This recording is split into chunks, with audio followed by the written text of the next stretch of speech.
Ассалаумағалейкум қазақ елі. Біздер жұмыссыз Биралиден жұмыстан шығып қалған бір топ Жаңаөзен қаласының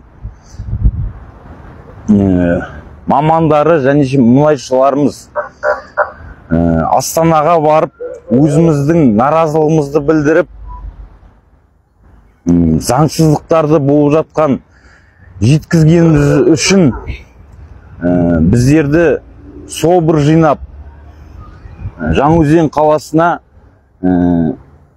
жіберткен үлкен шенділерге өзімнің үндеуім.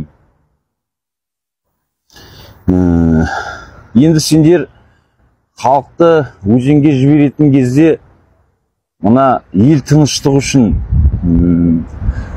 ел тыныш болса, біздер сендердің мәселеңізді шешуге тікелей араласамыз деген болғансыңдар.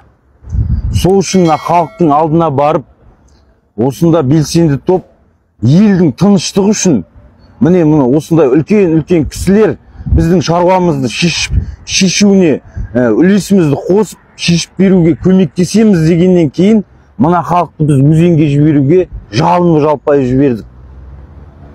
Ал енді не болды? Міне бүгін 2 ай болды. Мына халық тұр. Жұмыс жоқ. Ашынған халық. Бұл халық сонда алданды ма?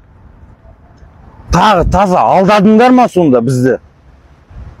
Алданған халық, ашынған халық.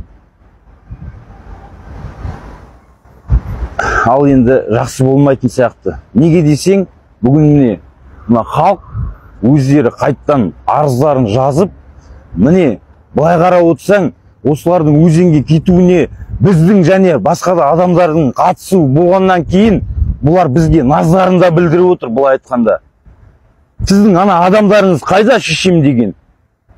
Не болып кетті мәселе? Шешілмеді ғой. Ондай болатын болса, неге бізге жаңа уәде беріп, Астанадан өзенге жібердіңдер деген сияқты сұрақтар туындайды ғой.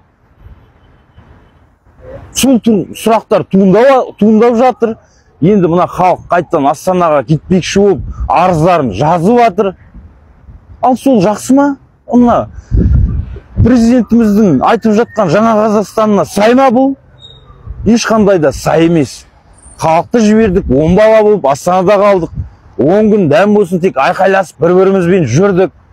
Ананы айттық, мынаны айттық. Олмағаннан кейін, ойбай, міне келіңізші мына өңірде шешілетін мәселеңізді қараймыз, шешеміз деді. Міне өңірге келдік, тағы бірнеше жиналыстар болды.